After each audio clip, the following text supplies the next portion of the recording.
день! Поздравляем наших уважаемых коллег с Международным днем музеев и приглашаем всех на выставку «История музея музыки и фольклора народов Якутии», которая начинает свою работу с сегодняшнего дня, 18 мая 2021 года.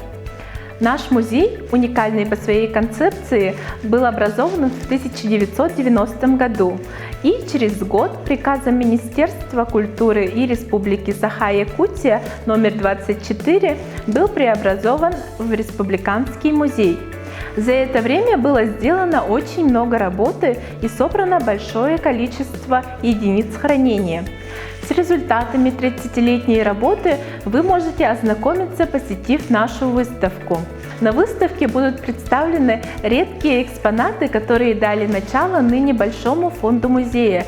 Это архивные фото и видеоматериалы, восковые фигуры, записи на бобинах, библиографическая коллекция Георгия Устиновича Эргиса, музыкальные инструменты, концертные костюмы и многое другое. Ждем всех по адресу улица Кирова, дом 31, третий этаж, Музей музыки и фольклора народов Якутии.